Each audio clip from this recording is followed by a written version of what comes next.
बिस्मिल्लाहिर्रहमानिर्रहीम, अस्सलाम वालेकुम। उम्मीद करता हूँ कि खैरियत से होंगे। डोनाल्ड ट्रंप की इस्लामी ममालिक के जितने भी सरबराहान हैं उनसे मुलाकात हुई है अक़वाम मुत्तहिदा के जो जनरल असम्बली में उसके खिताब के बाद, और इसमें गजा की बात की गई है कि गजा में किसी तरह से अमन लाया जा सके।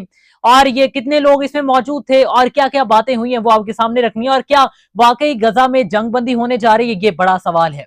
और क्या इस पे अमल दरामद भी होगा। और उसके अलावा मरियम नवाज साहिबा ने एक ऐलान किया है और एक अच्छा काम मरियम नवाज साहिबा की जानिब से सामने आया है, उस हवाले से भी बात करनी है। लेकिन उससे पहले अगर अभी तक आपने हमारा यूट्यूब चैनल सब्सक्राइब नहीं किया तो जल्दी से कर लें, क्योंकि 24 घंटे की अपडेट्स आपको इसी चैनल पर मिलेंगी। अच्छा जी, डोनाल्ड ट्रंप की मुलाकात हुई है इस्लामिक ममालिक के सरबराहान से और गजा में जंग बंदी को लेकर इस पर बात हुई है। लेकिन इसमें जो बातें की गई हैं वो सुनकर आपको ये हरगिज नहीं लगेगा कि ये जंग बंदी होगी। मैंने पहले भी ये आपसे कहा है कि मैं उम्मीद करता हूं कि इस मुलाकात के बाद ये जंग बंदी हो और वहां के जो मुसलमान बसते हैं वहां पे वो सुकून से रह सके। लेकिन जिस तरह की बातें हुई हैं मेरे ख्याल में बहुत सारे शक व शुबहात जो है वो छोड़ के गई हैं। सबसे पहले तो आप जरा बात सुनिएगा कि इसमें सऊदी अरब, कतर, मुत्तहिदा अरब इमारात, मिस्र, उर्दन और दीगर तुर्की और दीगर इनके सरबराहान शामिल थे, जिसमें ट्रंप कहता है कि हमें यरगमालियों को वापस लाना है। और ये वो ग्रोह है, यानी ये वो सरबराहान वो हैं जो दुनिया के किसी और ग्रुप से ज्यादा ये कर सकते हैं, इसलिए इनके साथ जो मौजूदगी है वो मेरे लिए एजाज है।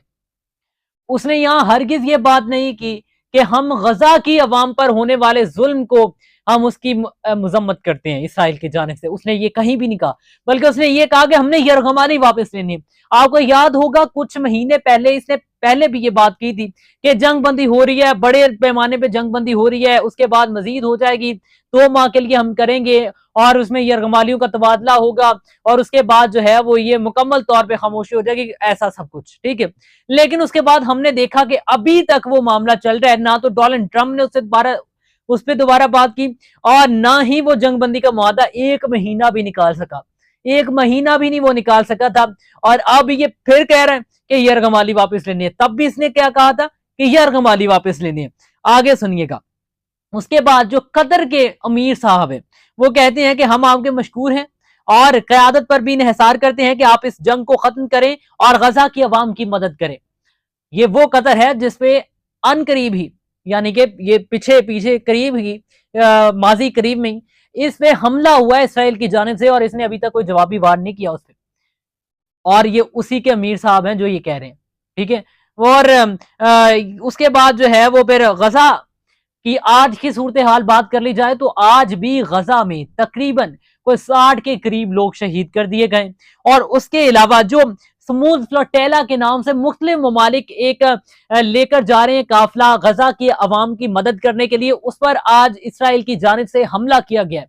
और ये हमला ये बताता है कि ये इनके हरगिज ये काम या इनके हरगिज ये बातें ये हमें शो नहीं करवाती कि गजा में ये जंग बंदी करवाएंगे।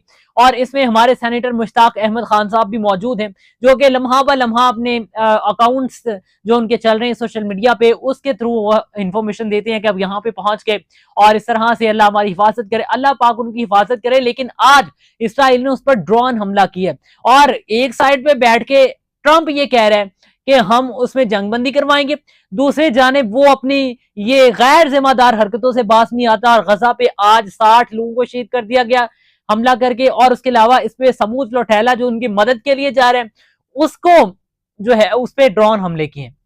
यहाँ पे ये क्यों करना चाह रहा है, ये सब कुछ ट्रंप क्यों कहता है? ये कहता है कि मैंने 7 जंगें रुकवाई हैं, ठीक है। क्यों ये शो करवाना चाह रहा है कि मैं बड़ा अमन का दाई हूं? सिर्फ एक ही मकसद है, सिर्फ एक ही मकसद है कि मुझे किसी तरह से ग्लोबल वो जो इनाम मिलना है अमन का, उसके लिए नामजद किया जाए तमाम की जानिब से और मुझे वो मिल जाए किसी ना किसी तरह से। अगर ये जंगबंदी होगी भी तो ये आर्जी तौर पे होनी है, ये कोई मुस्तकिल तौर पे नजर नहीं आ रही। अल्लाह करे, मैं बार बार कहता हूं कि अल्लाह करे ये मुस्तकिल तौर पे हो जाए और वहां के अवाम सुकून से रह सके। लेकिन जो हालात हैं, जो एनालाइज कर रहा हूं जिस तरह से मैं, मुझे नहीं ये लग रहा या जो मेरा जहन कह रहा है, ठीक है। उसके बाद आपको मैंने ये भी बताया कि ये हमले कर रहे हैं, तो दूसरी जानिब वो ग्रेटर इसराइल का मैप शो करवा के बैठे जब वो ग्रेटर इसराइल का मैप शो करवा के बैठे, तो हम कैसे समझ लें कि वो दोबारा से गजा पर हमले नहीं करेंगे। और मैंने आपको बताया कि ये नोबेल प्राइज लेना चाहता है डोनाल्ड ट्रंप, सिर्फ उसके लिए ये कोशिश कर रहा है। और उसकी बात जो है वो फ्रांसीसी सदर ने उसने कहा है, उसने कहा कि अगर वो चाहता है ट्रंप के वो नोबेल प्राइज ले और उसके लिए नामजद हो और वो उसे मिले, तो वो उसे चाहिए कि वो गजा में जंग बंदी करवाए। अब जारी सी बात है वो यही तो कुछ कर रहे हैं फिर, कि जंग बंदी किसी ना किसी तरह से करवाऊं और किसी ना किसी तरह से ये नोबेल प्राइज में ले लूं, ये मेरे नाम हो जाए। और सिर्फ इसकी भूख की खातिर ये सब कुछ हो रहा है। और आपको पता है कि हमारे शहबाज शरीफ साहब की भी मुलाकात हुई है वहां पे पीएम शहबाज की। और पीएम शहबाज शरीफ साहब का जो माशाल्लाह से एक एटीट्यूड लेवल और एक बातचीत का जो नजरिया था वहां पे, वो एक डिफरेंट ही कम्युनिकेशन स्टाइल रखता था। और वो बहुत खुश थे मिलके उनसे, जो डोनाल्ड ट्रंप साहब से। और उसके अलावा उनकी बॉडी लैंग्वेज भी जो थी वो काफी पुर एतमाद थी, जैसे कि पहले ये मिलते थे सब लोग जाके, नवाज शरीफ, शहबाज शरीफ लोग, तो ये इस तरह से कभी भी नहीं मिले। मैं ये देखकर बड़ा खुश हो रहा था कि शहबाज शरीफ साहब भी जो है वो काफी ज्यादा अपने आप को प्रूव कर रहे हैं इस हवाले से कि किस तरह से मिल रहे हैं। और बॉस सिर्फ यही कुछ नहीं कर रहे, बल्कि हमारे बॉस, हमारे पीएम शहबाज शरीफ साहब यहाँ से निकले हैं और वो कतर का दौरा करते हैं।